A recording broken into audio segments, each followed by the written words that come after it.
engagement ring my boyfriend bought for me. The initials of our English names are carved into it, J&J.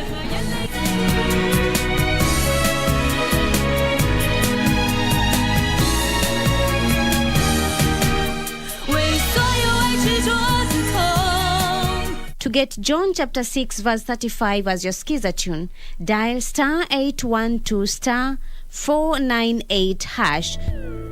John 6 verse 35. Then Jesus declared, I am the bread of life. Whoever comes to me will never go hungry, and whoever believes in me will never be thirsty. To get John chapter 6 verse 35, dial *812 *498 hash. *812 *498 hash. Linda familia na marafiki dhidi ya magonjwa. The UHC coverage journey is on. NHIF is working under the guidance of the Ministry of Health in the UHC Step Up, which presents an opportunity to secure Kenyans access to quality health services without suffering financial hardship. So take the bold step today and safeguard your families by enrolling to NHIF to ensure health for all. Kwa majina mimi naitwa Aquila sana yele mako. Ninaishi Namanga. Wakati wa games tukikaa tu hapo na wanafunzi wenzangu tukicheza nikaanza kusikia vizuri. Nikamweleza mama. Sasa mama akaniambia mbona ukusemanga? Nikamwambia niliogopa. Nikaenda na mama hospital nikapima akaona ugonjwa niko nayo. Sasa akasema heri upelekwe Kajiado. Madaktari akakuja kunitibu. Akasema Manda akaniambia utaenda kwa surgery. Walisema iko na growth. Nilienda kushughulikia hadi akaenda kutafuta NHIF juu mama tu anakuanga nayo, lakini ugonjwa mwenye nilitibiwa hiyo kadi ilinisaidia sana. Hiyo kama tungekuwa nayo sijui tungetoka hapo lini. Ningependa kuambia serikali waendelee kutuletea hiyo kadi ya NHIF kwa maana inatusaidia sana. Kila mtu ajitahidi na ajikaze kisabuni ili waweze kudhibitisha na wao wapate hiyo NHIF. Ndio waweze na mtu akigonjeka juu siku yako kugonjeka na wewe upate hiyo kadi ndio ukipelekwa hospital uweze kutibiwa. Linda familia na marafiki dhidi ya magonjwa.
It's the 21st day of February 2022.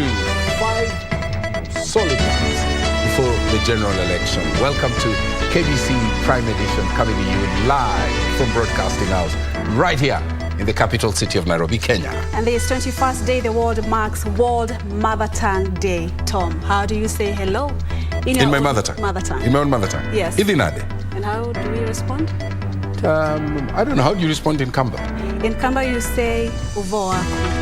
Uvoa. Then you respond Museo. Ah, Museo. Yes. Is there a link between that answer and your name? And my name is Purity Museo. And my name is Mboya. And by the way, Mboya actually means prayer in Kamba. Are you Kamba? No, I'm not. But I'm Kenyan. Okay. You know, sometimes I wonder if mother tongue is forgotten, then value is also forgotten. If you say so. Buckle up. I want to give you a lot more stories coming up. But first, tonight's top stories.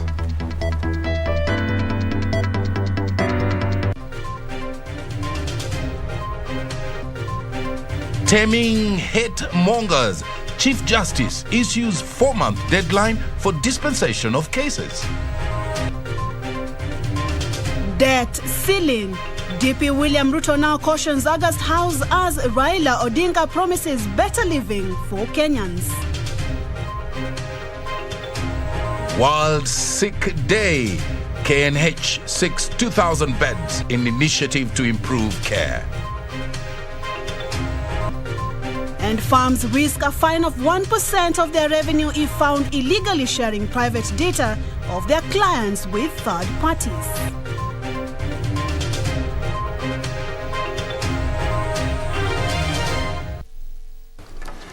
Many thanks indeed for joining us. At KBC Channel 1 News, at Purity_Museo, at Mboya24, the hashtag is Prime Edition. Tell us, how do you say hello in your own mother tongue?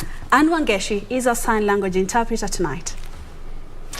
And the news begins right now. Chief Justice Martha Koome has directed that all pending hate speech cases to be concluded within the next 4 months. Speaking in Eldoret during the inauguration of a new court complex, the Chief Justice asked heads of stations to identify all pending hate speech cases in their jurisdiction and have them dealt with conclusively within the given timelines. Ben Chumba opens our coverage tonight with that report. A number of hate speech cases currently pending in various courts across the country are set to be concluded before the August 9 polls, following directive by Chief Justice Martha Koome. Pending hate speech cases ought to be concluded within four months from today, at least to give room for free, fair, and credible elections. The Chief Justice, who was in Eldoret to lay foundation stone for a court's complex, demanded a progress report from each court station on the implementation of the directive within 3 months. As heads of stations, do identify all the pending hate speech cases in your stations, and please work out modalities with the trial courts to fast track their resolutions, because this goes on to build the confidence Kenyans have with the judiciary to deal with the problems that we encounter. Koome revealed plans to gazette 119 names of judicial officers, appointed as special magistrates to hear and determine matters relating to offences under the Election Offences Act. Sabotage our electoral processes by inciting violence and causing pandemonium should be dealt with firmly. Following raised concerns over delays in hearing and determining hate speech cases, the Chief Justice said Nairobi, Mombasa, Kisumu, Eldoret and Nakuru are some of the hotspots designated areas where special courts will be set up. Last week, the Director of Public Prosecution, Nordin Haji, said over 50 hate speech cases were actively under investigations, calling on Kenyans for more evidence to help net the culprits. Ben Chumba, Prime Edition. CJ keeping tabs on hate speech. 5 months to go to the general election. The Kenya Kwanza Alliance is now cautioning Parliament against acceding to the request by the executive to adjust the country's debt ceiling. The alliance, led by Deputy President William Ruto, warns that the country's debt has reached unsustainable levels. JJ Curia is on that story. Meru lashed out at Treasury Cabinet Secretary Ukur Yatani, whom they accuse of borrowing beyond the debt caps set by Parliament, which is a violation of the law. The group claims Kenya's debt has ballooned post the handshake to unimaginable heights. According to the National Treasury, the public debt has grown sixfold to Kenya shillings 11.7 trillion. 8.2 trillion as direct public debt and 3.5 trillion of guaranteed commitments as of February 2022. The group now wants Parliament to reject any request from the executive for approval of a new 12 trillion debt ceiling. The Cabinet Secretary for the National Treasury should not sign any new loans, including floating sovereign bonds, during this transition period. The Alliance have also thrown their weight behind a raft of proposals made to the budget estimates of the 2022-23 financial year by Kikuyu MP Kimani Ichung'wah that include the increase of a county allocation to 495 billion shillings. We do not need a constitutional amendment to give more money to counties. The budget policy statement of 2022 has proposed to maintain the equitable share of the revenue going to counties at Kenya shillings 370 billion.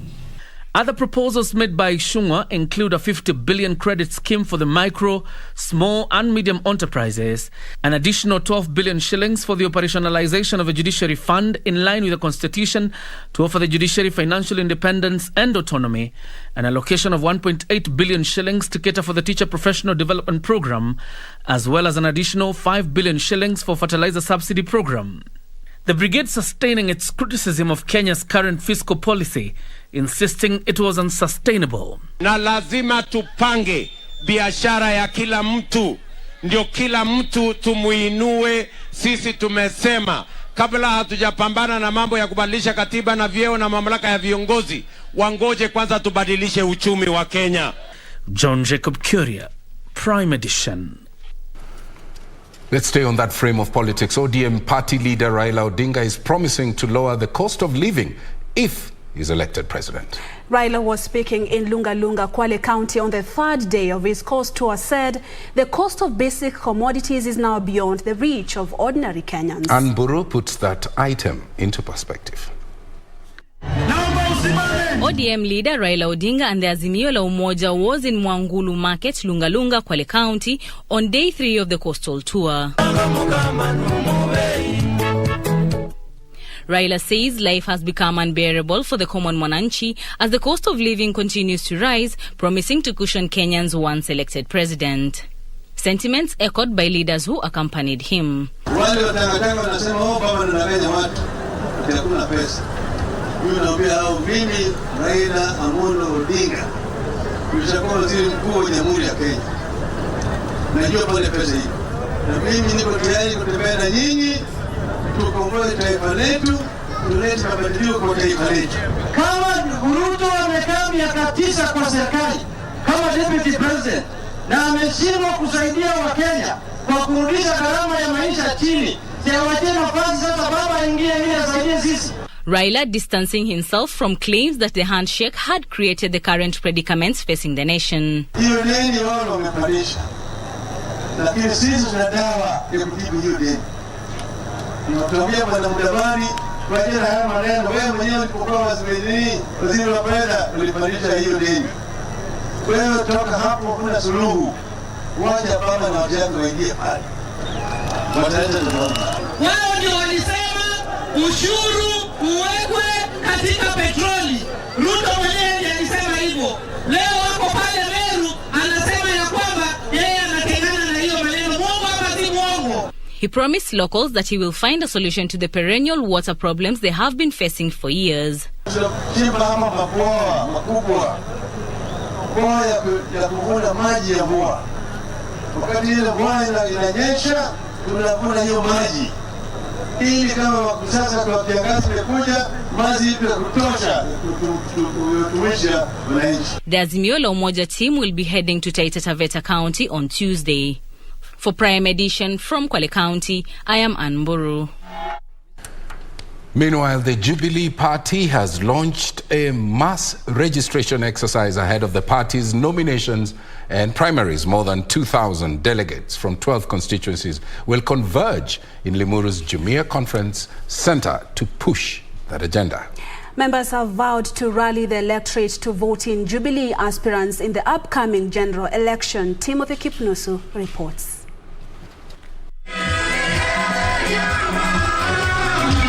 As the National Delegates Convention for the Jubilee Party nears, party leaders from Kiambu County have put their foot forward to ensure it's a success. Addressing hundreds of party supporters in Limuru, Kiambu County, after launching the mass registration exercise for its members who will participate in the party nominations, Area Governor James Nyoro said the party was now rejuvenated to face their opponents. Tuingie kwa hiyo azimio tukiwa na strength, tukiwa na majority members, ili sasa sisi tuwe na uwezo wa kuongea katika hiyo serikali. Nyoro revealed that President Uhuru Kenyatta will visit each county after the NDC to rally support for the Azimio la Umoja Brigade and ensure it garners support in the upcoming general elections. Ametuita tuende NDC, tutaenda tusikie, na sisi yeye ni baba yetu. Ile njia atatuambia tufuate, tutafuata, na hiyo tumekubaliana katika mkutano wa leo. Na tukienda at a national level, vile Mheshimiwa Rais ndiye mwakilishi wetu. Chama yetu ni chama ya Jubilee na kiongozi wa chama yetu ni Uhuru Muigai Kenyatta. The governor at the same time announced that he will be defending his seat, urging Kiambu residents to give him a fresh term to serve them. Na mimi ningetaka kuwauliza vile tumekubaliana leo, ate tunasema Nyoro 5 fresh. Elsewhere, the Jubilee Party has launched an aggressive campaign to popularize the party within Nakuru County, targeting all the 11 sub-counties ahead of the party primaries and the August polls. Speaking while hosting a number of aspirants and grassroots youth from Nakuru Town East, Jubilee Party Nakuru branch chairman James Karimi revealed that the exercise is also meant to highlight President Uhuru Kenyatta's successes in a bid to popularize Jubilee's support and increase its chances of bagging more electoral seats. Tupange nyumba yetu. Hata hiyo ODM wamepanga nyumba yao. Na sisi tupange yetu ndio tuende pamoja. Na kwa nini tumeharibu nyumba yetu? Sote lazima turudi kwa nyumba moja, Jubilee, ndio tuweze kuendelea na mikakati ya maendeleo katika taifa letu tukufu. Ni vyema wajisajili kama wanachama wa Jubilee. Tunajua kuna watu ambao wamekuwa wakitumia data, wamekuwa wakichukua data ya vijana ovyo ovyo, wamekuwa wakimisuse, wanawaregister kwa vyama vingine. Tumekuwa na misururu ya mikutano ya kuweza kukiamusha chama cha Jubilee ili ya kwamba kiwe ni chama imara. Timothy Kipnusu for Prime Edition. And remember, it's the World Mother Tongues Day. Absolutely. Tonight we ask, how do you say hello in your own mother tongue? Kenya Daima is saying chamugei. Missing. Freddie Mayo Yamune. And then we have Kisoi Samuel Nayu, that's Kamba. Yeah. Simon Javan Koro. Which one is that? Koro is from Kavirondo. Okay. From Then Tanzania. Denokameni Nayu, Levi Momanyi Nayu. I said your own mother tongue, not my own. Keep tweeting. I'll be going through your feedback during this bulletin. Okay, I like that one. Let's take a break from politics and see how the World Sickness Day was marked. Kenyatta National Hospital will carry out a week-long blood donation drive alongside COVID-19 vaccination to mark the hospital's Patient Week. The week is set aside to sensitize caregivers on the need to embrace a patient-centered service delivery. Well, the hospital has been undertaking the Adapt a Bed campaign that seeks to increase its bed capacity to 2,000 through donations, as Nancy Okware reports. The Kenyatta National Hospital Patient Week kicked off on Monday, with health professionals urged to exercise empathy while dealing with patients under their care in order to achieve a patient-centric culture.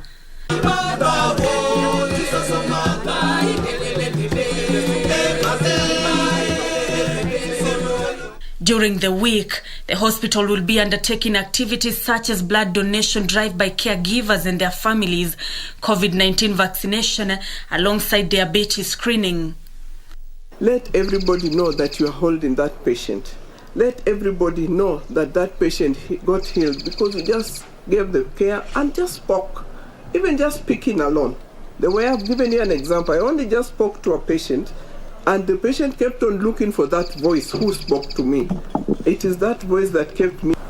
Ingawaje matibabu ya kansa ni matibabu ya ajabu sana, ambapo saa zingine tunafika huko tunaambiwa twende tupime damu, labda hatuna pesa, lakini naomba tu mkaweze kuwa na hiyo roho ya kusaidia.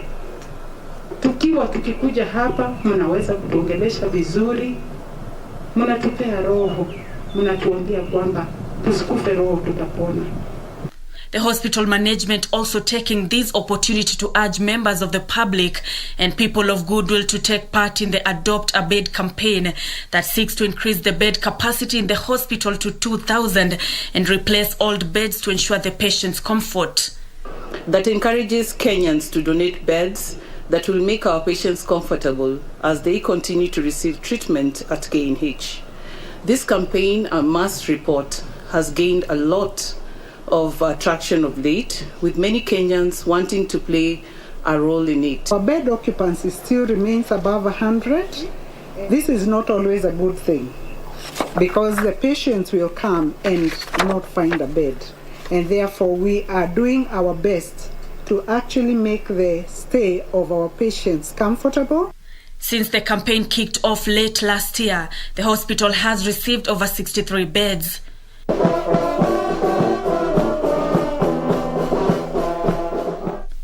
The KNH Patient Week comes days after the world marked the World Day of the Sick, that is set aside to cultivate a patient-centric culture.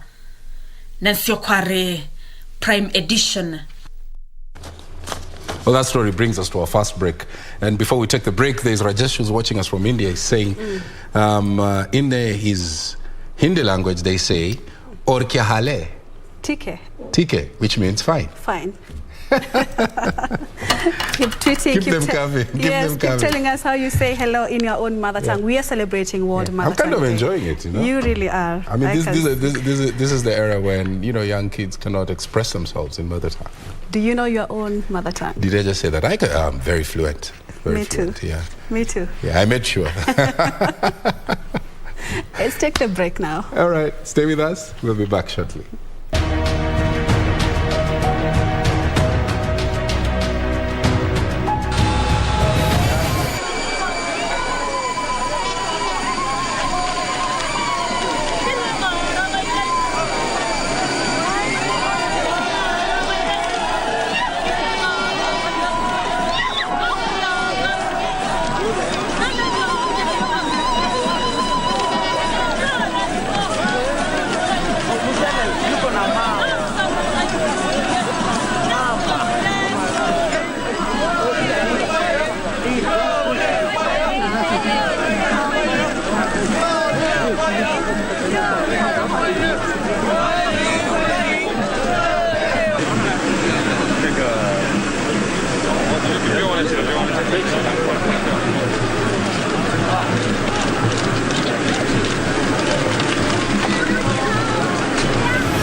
Nabonga na watoi kujua mambo za online, pia na create time wafanye vitu offline. Chungeni gadgets na sites wana use, siwache strangers wapate chance kuabuse.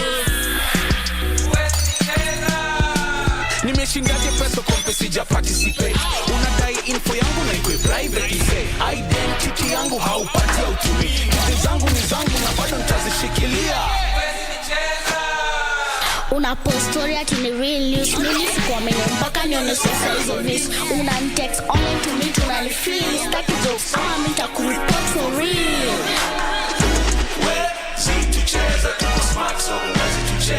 Wazazi, watoi na maithu wetu. Don't be fooled. Get cyber smart and enjoy safe entertainment and education online. The Communications Authority of Kenya. Mawasiliano kwetu, nguvu kwako. The government of Kenya adopted universal health coverage, UHC, as one of the big four priority agenda, with an aspiration that by 2022, all citizens will have access to quality healthcare services that they need without getting into financial hardships. Don't suffer in silence. Visit the nearest healthcare facility and access affordable healthcare services that are now offered under the universal health coverage benefit package delivered through NHIF. For those who can afford, please remember to pay the monthly contribution of 500 shillings. The government has put mechanisms for assisting those who cannot afford to pay. Register biometrically at the nearest NHIF office. Your family's health matters to us. NHIF. Leave no one behind. Log on to the KBC website at www.kbc.co.ke to get the latest breaking news, entertainment, sports, politics, lifestyle or business trends from Kenya and around the world. Never miss new episodes from your favorite TV shows, reruns and movies. Just stream online or watch live on your YouTube channel at KBC Channel 1 TV shows. For the day's biggest stories, trustworthy news and family entertainment, log on to KBC Channel 1. Watch what you want anytime, anywhere.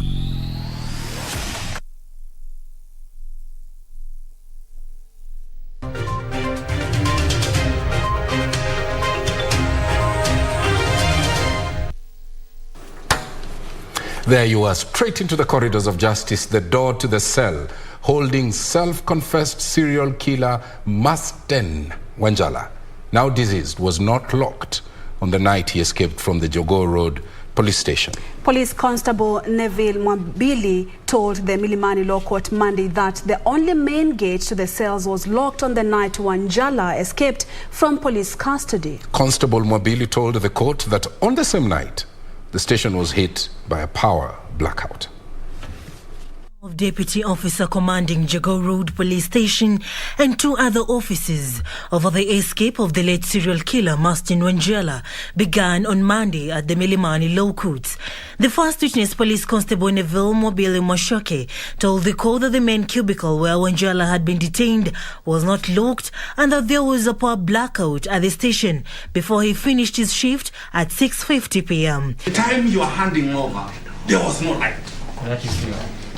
What light did you use to hand over to him? For the mobile phones you are on. Mobile phones? That is true. Thank you. That's what I want. Wanjala was there to take a formal plea in the murder probe, where he's linked to 14 murder incidents in Nairobi, Machakos and Western Kenya. Wanjala had confessed to killing 12 children when he was first arrested in July 2021. Elsewhere, Advocate Edwin Karwanda has been charged for allegedly stealing 1.6 million shillings from an Indian Rahikait Shah in a land sale transaction. He pleaded not guilty and was granted a bond of 500,000 Kenyan shillings or a cash bail of 150,000 Kenyan shillings. The case will be mentioned on the 7th of March for pretrial directions. Serafina Robi for Prime Edition. Now, on the 25th of December 2021, that was Christmas, the world's most powerful space telescope, $10 million James Webb Telescope, was launched. And Kenya would join in the celebrations after a signal was picked up by a ground antenna at a space center in Malindi. Question: how does Kenya benefit from the space center? Our reporter Serafina Robi traveled to Malindi and filed the following report. Here is part 1 of the 2-day series. Located on the shores of the Indian Ocean, the Ligi Broglio Space Center started in 1962. And the first activity started in 1964. Mainly the activity was only for launching from our platform. It is an Italian-owned spaceport near Malindi, named after its founder and Italian space pioneer, and jointly owned by the European Space Agency and the Italians. And liftoff. The recent launch of the $10 million James Webb Space Telescope will propel this space center to the limelight when it captured the telescope's flight to orbit for close to 30 minutes. The separation happened over us, okay?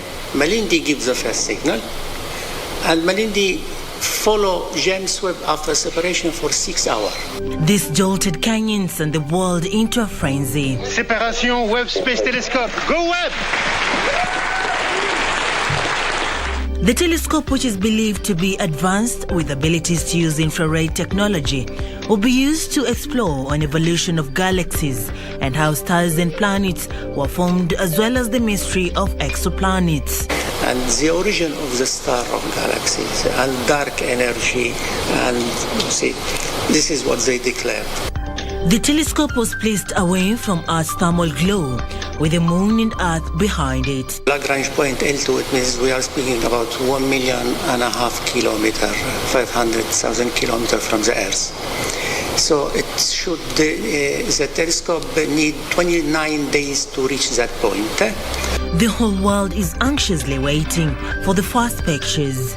This period will take at least 5-6 months to calibrate all instruments and to be ready for scientific research activity. According to a tweet from NASA Webb Telescope, the mirror segment deployments are complete. In a quest to understand more about the Malindi Space Base, we drove down to the nerve center of the action. The geographic position is very important because we are near the equator. Okay, so all activities, all launching towards the equator, Malindi is very important because after Malindi there is Singapore. Singapore is far away. According to the head of the Malindi site, Engineer George Mokhtar, the center is in an intergovernmental partnership with Kenya. Last ratification was by Kenya in 2020 and entered into force in December 20 by the notification of ratification by Italian government. In 2020, the Kenyan Parliament ratified a deal that was pitched by the then Mboya Member of Parliament, Wilberforce Ochichilo, now Vihiga Governor, announcing the multi-billion-dollar rocket launching facility.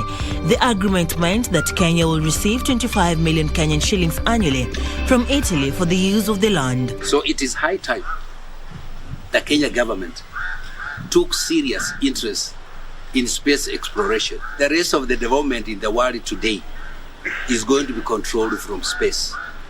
Even travel, you can see the richest people like Elon Musk and the guy of the Amazon, they have already put up companies that are manufacturing spacecrafts that are already ready to take people to space. Furthermore, the 25 million shillings deal will be reviewed after every 5 years. So they will be paying rent, $250,000 every year for the first 5 years, and then subsequently every 5 years that will be added $50,000 on top. We will have access to scholarships, postgraduate scholarships, establishment of a regional center for Earth observation. Serafina Robi for Prime Edition. Well, the second part of that series, Beyond the Earth, will run tomorrow at 9 p.m. Keep it Channel 1. Well, in this week's edition of the Cabinet, we focus on Nicholas Kipiator Biwott, who was popularly referred to as the Total Man by his peers. Biwott served in the cabinet during President Daniel Moi's regime. Our features reporter Richard Munga with the details. Born in 1940, Kipiator Nicholas Kiprono Arab Biwott served as personal assistant to Agriculture Minister Bruce Mackenzie from 1969 to 1970 during founding President Jomo Kenyatta's administration. He then moved to the Treasury in 1971 as Senior Secretary under the Minister of Finance and Economic Planning, Moi Kibaki. Biwott would in the late 1972 be transferred to the Ministry of Home Affairs on the personal recommendation of President Kenyatta to work with Vice President and Minister for Home Affairs Daniel Arap Moi. Biwott, otherwise known as the Total Man amongst his political equals during President Daniel Moi's era, joined Parliament in 1979 to represent Keyo Marakwet constituency on a KANU ticket. He retained the seat both in the 1983 and 1988 general election. In 1992, 1997 and 2002, Biwott was elected the Member of Parliament for Keyo South constituency. During his 28 years in Parliament, Biwott served in various ministries including as Minister of State in the Office of the President, Minister for Regional Development, Science and Technology, Minister for Energy, Minister for East African and Regional Cooperation, Minister for Trade, Industry, Tourism and East African Cooperation. There were delays in releasing the list of the delegates. There was also a delay in releasing the badges. That took a long time, until late afternoon. We believe that that was a deliberate attempt to deny the people, the genuine delegates, an opportunity to vote.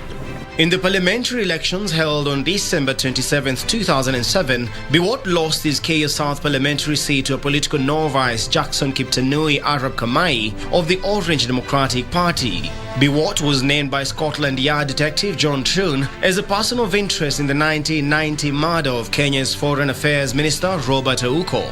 However, Troon's theories and the basis for them as to the motives for the murder were to be criticized, as there was no evidence to support the allegations that Biwott was involved in the death. On November 5, 1995, lawyer and politician James Orengo, while in a parliamentary discussion, coined the term Bull of Auckland in reference to Biwott, a jab emanating from an incident in New Zealand during the Commonwealth Heads of State meeting.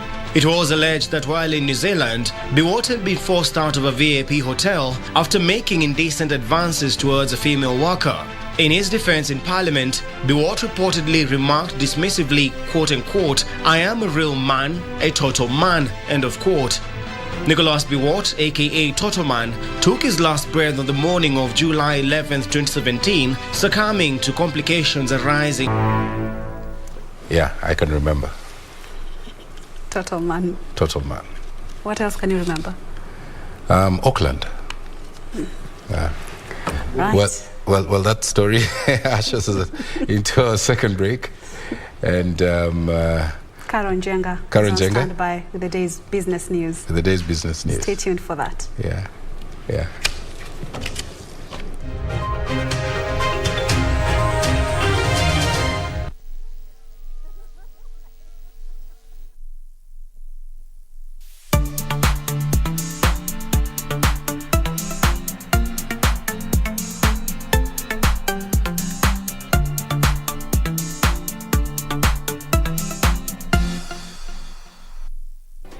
Do you have a news story to share with KBC? Get in touch swiftly on email news@kbc.co.ke or call 0723-892-654 or 0734-780-124. Mundos divididos por una sombra de traición. You're here because you're jealous. Stop it. That's enough. Goodness. She's gone. My daughter ran away. Sandy, let me help you. I said I can do this. Are you deaf or what? Wait, where are you going? Get out of my way. Tell me. I said no. Get out of my way. I'm telling you that I want you to make me the happiest man in the world. Will you marry me? Lying heart. Fue sembrando el veneno y la ambición.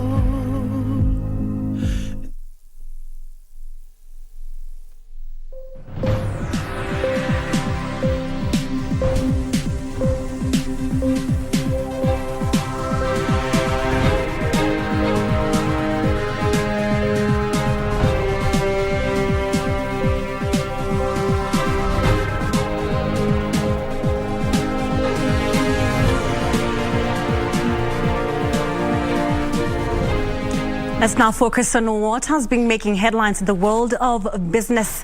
My name is Carol Jenga, and we kick it off with data protection matters, where those sharing personal data with third parties without consent face a fine of 1% of their total turnover. Data Protection Commissioner Immaculate Kasit says the parastatal is registering data controllers and processes to facilitate the enforcement of the Data Protection Act. The Data Protection Commission says registration of data controllers and processors is expected to be complete soon, ushering in implementation of stringent rules that are expected to regulate the country's ICT sector. Among other measures, companies infringing provisions of the Kenya Data Protection Act will attract a penalty of up to 5 million shillings, or in the case of an undertaking, up to 1% of the firm's annual turnover. Individuals will be liable to a fine not exceeding 3 million shillings or to an imprisonment term not exceeding 10 years or to both. The Data Commission is urging Kenyans to only give basic personal information to protect themselves from online exploitation. Some of the information which were being used by third party were information which were actually collected legally. And therefore, what we are saying, it's a high time institutions started being accountable for the information they collect. This, as the Data Protection Commission is calling on Kenyans to notify the Data Commissioner within 72 hours of becoming aware of a breach and to the data subject in writing within a reasonable practical period. Taking photography is not one of those requirements. It is just basically identifying yourself. So we will be able to guide the owners of buildings and also private security in terms of what the exact requirements are after we have had consultation and stakeholders on that particular issue. This as the government says it will soon announce the second phase of Huduma number registration, despite 6 million Huduma number cards from the first phase that are yet to be processed and printed. Checking with the government, keep watching this space. It will be notified with regards to when, the rollout in terms of operationalization of the utilization of Huduma card will be, given okay by the government. If you have not registered, don't worry, phase 2 is coming and will be notified with regard to when it will be, started. The Huduma number rollout has faced legal headwinds with an appeal to a High Court decision declaring the registration illegal, scheduled to be heard on the 18th of next month. Moving on, Kenya Power has embarked on a countrywide clampdown on illegal power connections that cost the company billions of shillings annually. The utility firm says Nairobi, Rift Valley and Kiambu regions are the worst affected regions. The company further says cases of transformer vandalism have gone down by more than 80% since the government banned the trade of scrap metal a month ago. For years, Kenya Power has battled with the issue of illegal connections which cost the company billions in unpaid bills and power interruptions. Last month, most of the country were thrown into darkness after criminals vandalized a high-voltage power line that evacuates power from the 7 fork dams. This led President Uhuru Kenyatta to ban scrap metal business in the country. According to Kenya Power, the decision has led to an 80% drop in transformer and electricity pylons vandalism. The major target for Nakuru has been transformers. In the last 6 months, we running from July to December, we lost 43 transformers, Nakuru County alone. Putting that at 500,000 cost per transformer, we are talking about more than 20 million that we have lost in the transformers being vandalized. Since then, Kenya Power has embarked on a major clampdown of illegal power connections and stepped surveillance of power infrastructure. According to the company, it loses over 200 million shillings every month in revenue in Central Rift due to illegal connections and vandalism of transformers and conductors. Kenya Power business manager in Nakuru County, Engineer Henry Pwani, says Naivasha, Nakuru, Njoro and Maimahiu have been identified as the most affected areas in the region. Almost 60-70% of customers here have been given illegal supplies, either illegal or they bypass their meters, so they are not using power that is measured. Pwani notes that the electricity bills in the Central Rift region stood at 1.4 billion per month, but there were 23% commercial losses due to illegal connections. Additionally, theft and vandalism of electricity supply equipment is an economic crime under the Energy Act, with minimum fines of 5 million shillings or imprisonment of 10 years or both on conviction. On vandalism, Pwani noted that between July and December last year, Nakuru County lost 43 transformers worth over 20 million shillings, leading to massive losses for the company.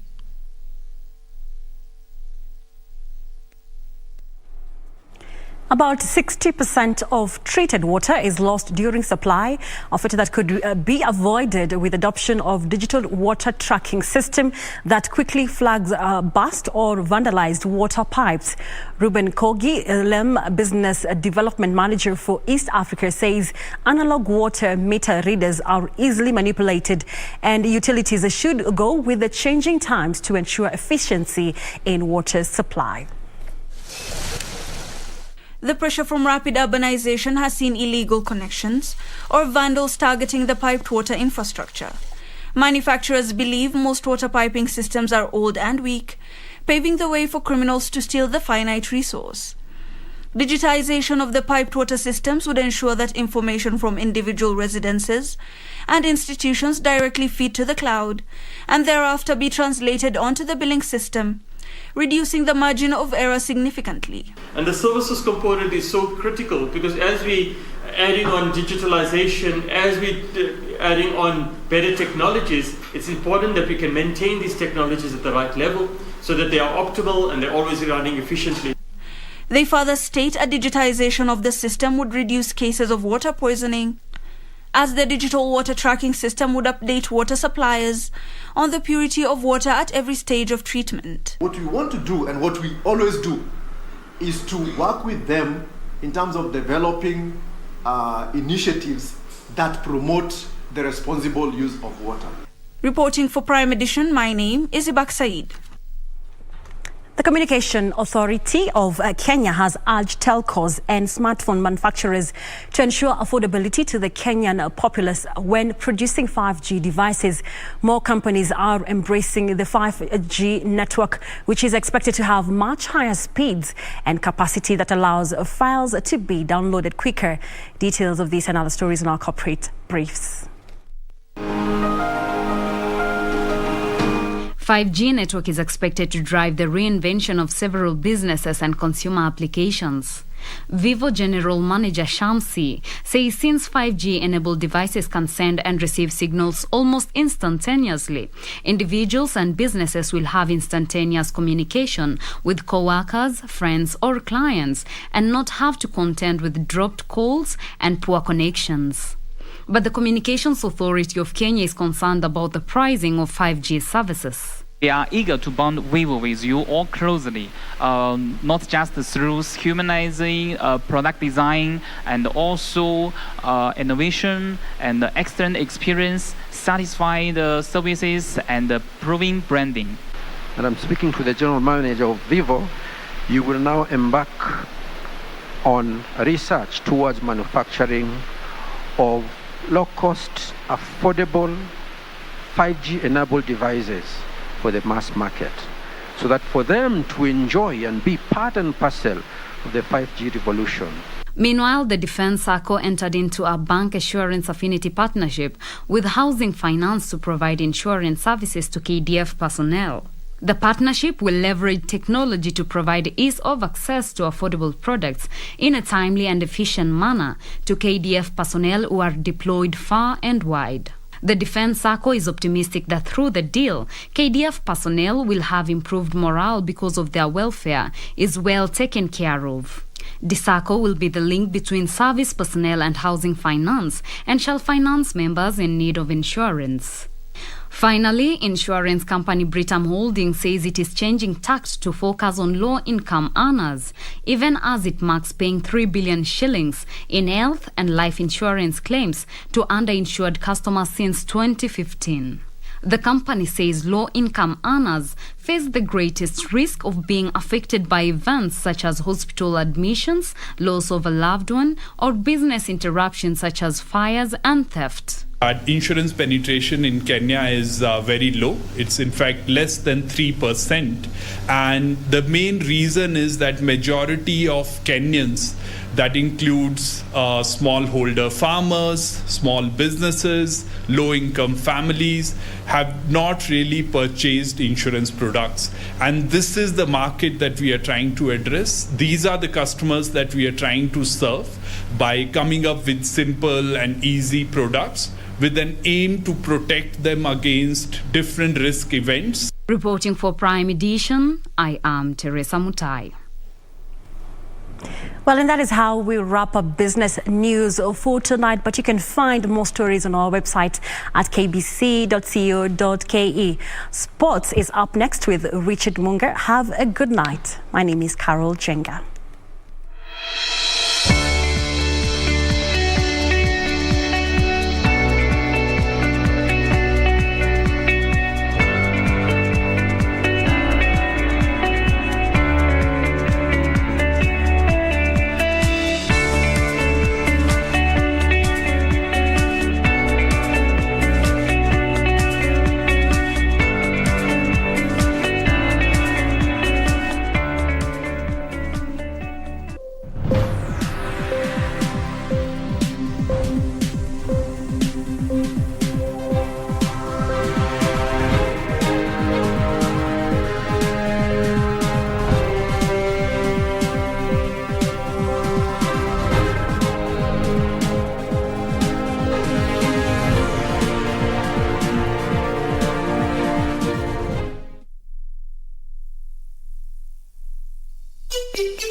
Linda familia na marafiki dhidi ya magonjwa. The UHC coverage journey is on. NHIF is working under the guidance of the Ministry of Health in the UHC Step Up, which presents an opportunity to secure Kenyans access to quality health services without suffering financial hardship. So take the bold step today and safeguard your families by enrolling to NHIF to ensure health for all. Kwa majina mimi naitwa Aquila sana yele mako. Ninaishi Namanga. Wakati wa games tukikaa tu hapo na wanafunzi wenzangu tukicheza nikaanza kusikia vizuri. Nikamweleza mama. Sasa mama akaniambia mbona ukusemanga?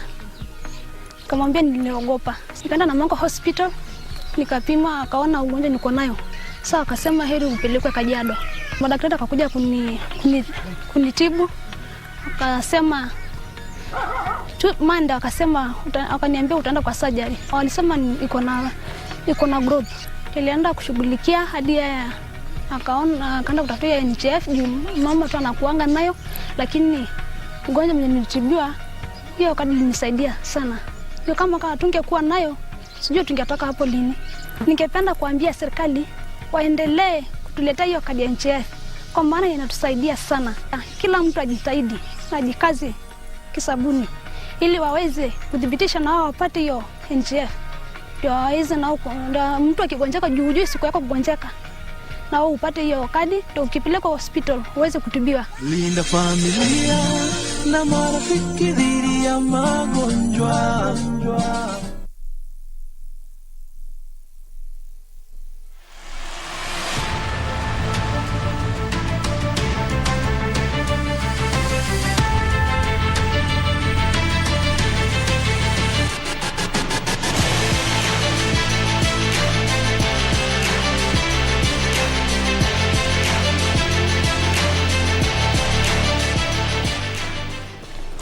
Oh, good evening. My name is Richard Munger with a daily sports update.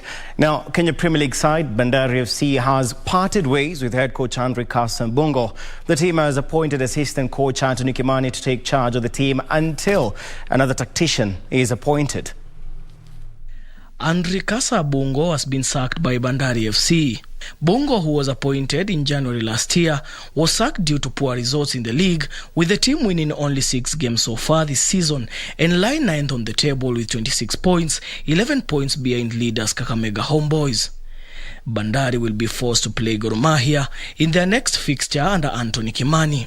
Kakamega County football team for players living with disabilities are the champions of the Gertrude Musuruve's football tournament.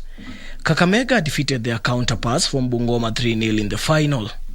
In the ladies' final, Malaika Mboya lifted the trophy after defeating other finalists Chekalin in post-match penalties. The event was organized with the aim of promoting local talent among persons living with disabilities, with Senator Gertrude Musuluve calling on county governments to organize more tournaments for persons living with disabilities. Nitaendelea kusimama na nyinyi na sitawawacha sababu najua walemavu lazima wahusishwe. Nitaendelea kutetea haki zenu kila wakati. The champions of the tournament walked away with 40,000 shillings plus uniforms and ball. For Prime Edition Sports, I'm Daniel Mwendwa.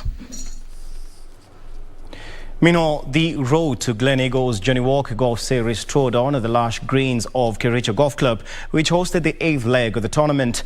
Over 100 golfers drawn from Kericho Golf Club and neighbouring Nakuru, Kisii and Kakamega clubs converged at the 9-hole golf course. Home player Laimod Keter led his team of Kibeto, Joel Chabon and Ngetich Ignatius to emerge the event's overall winners, having carded a combined 115 points. Coming in second was the team led by Kericho Club captain David Biegon and comprising Edward Masiga, Wesley Siele and Chris Briggen, whose efforts returned a score of 114 points. Claiming the third and final qualifying position was the team of Eric Mutai, Julius Rono, Patrick Cheriot and Patrick Langat, who hit 113 points. Meanwhile, Billy Sambu scored 32 points to emerge as the men's category winner, one more point ahead of James Kabiru, who posted 31 points. In the ladies category, Elizabeth Ngenyi posted 3 points to claim the top spot, ahead of Elena Wamboi, who scored 21 points. In the longest drive challenge, Geoffrey Karaoke and Faith Chemutai were the stars in the men and ladies categories, respectively. So first series coming to Kericho, we have been fighting for it, but at long last, we have gotten it, and I will be very, very proud to see my players winning for that trip. The turnout has been really good. I can't even believe we're almost about to hit the 1,000 mark. So of course, when we started, the reception has been fantastic, and even more so now, I'm even getting more excited as we get to the semi-finals and finals and seeing who's going to make it out to Glen Eagles. Focus now shifts the current country club for the 9th event in the series slated for Saturday. Also, 4 more UEFA Champions League round of 16 matches will be played this week, with holders Chelsea continuing their title defence against Lille and Juventus travelling to Spanish side Villarreal tomorrow night. On Wednesday, Atletico Madrid hosts Manchester United, while Ajax Amsterdam will be away to Benfica in Portugal. Head of the Thai manager Thomas Tuchel remains in doubt whether Cesar Azpilicueta and Hudson Odoi will be available for selection. The Champions League holders finished second behind Juventus in Group H. On Wednesday, Atletico Madrid host Manchester United, while Ajax visit Benfica. Now, Barcelona extended their unbeaten run in the Spanish La Liga to 9 matches as Pierre-Emerick Aubameyang scored a hat-trick to help register a 4-1 win over Valencia. Also, after a dramatic 1-1 draw, Sevilla secured a point each with 14th placed Espanyol. Halfway through the first half, a lovely through ball from Jordi Alba, latched onto by Pierre-Emerick Aubameyang. Barcelona recorded a 4-1 win over Valencia in one of the La Liga matches played last night. Pierre-Emerick Aubameyang slammed in the opener on his first La Liga start in the 20. In another match, Sevilla hopes of closing the gap between them and leaders Real Madrid were dashed after playing to a 1-1 draw with Espanyol. In the second half, as Sergi Darder headed home an Oscar Gil cross 5 minutes into the second period. Darder now scoring in back-to-back home games for Espanyol. Well, now the EPL continues tonight. Just to mention the postponed matches. In match day 18, you have Watford taking on Crystal Palace on Wednesday. You also have Liverpool taking on Leeds still on Wednesday in a 19th round match. While still on Thursday in the 20th round match, you have Arsenal playing one of their many game in hands when they host, of course, none other than Wolverhampton Wanderers at the Emirates Stadium. Well, that's it for sports. See you shortly.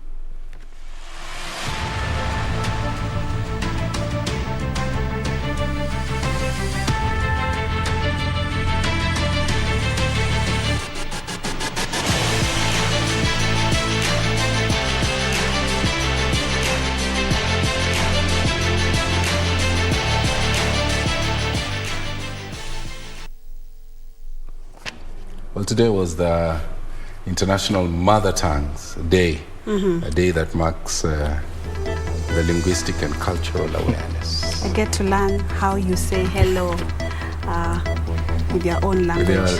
But do you have some feedback? Oh yes, a lot.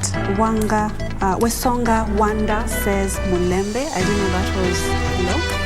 Yeah, Murembe. Oh, I think that's, yeah. But it's written Mulembe. Reading it. Zablon Esikuri, Mulembe Purity, Simon Simpsons, Wimwega Purity. Then we have Mwaka Keveka Muno, Nina Keveka, Edwin Ngeno Chamge. Missing. Kwa Kikale, Kalenjin. Then we have Kisoyu is saying Nayu it's Kamba also. It's another way of saying hello. Simon also Koro. Yeah, Koro. Yeah. Freddy Mayu Yamune. There's Yamune Chamuge. Yeah, still one and the same thing in Kalenjin, yeah, and so much more. Joel, Koro again. Koro is it's VP. Koro. Sasa. Which? Yeah. Okay. Luo.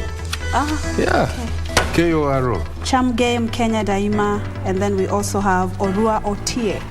Yeah, Orua Otie. I'm sure there are many, yeah? There are so many. So what we do as we wrap up, I just want to ask Richard, who, by the way, I don't know why you're laughing. I was wondering why you're laughing when you mentioned Wanderers. But how do you say see you tomorrow? In my mother tongue, you say Tonane Rosio or Roshio, depending on which part of Kikuyu land you're from. Some say Rosio, others say Roshio. Which one is richer? I say Tonane Rosio. Rosio. Yeah. You roll the tongue. Yeah. Like they do in Lakeside. Karunjenga. It's a rap. How do you say it? Nuega mwiro already. Koma idhayo. At least I've heard something. Koma idhayo. Yeah, Koma idhayo is good night, sleep well. Good night, sleep well. Yeah. Purity Museo. What's the meaning of je ne sais pas? I don't know. You're right. That's actually what it means. We have to go now. We have to. Thank you so much for watching. On behalf of the entire team that made this possible, we appreciate your company. Purity Museo and Wangeshi has been our sign language interpreter tonight, Komanesa. Yeah. And by the way, it's a gender balanced team as we sign out. My name is Mboya. Good night. We'll see you tomorrow again. Bye-bye. Good night. Have a good night.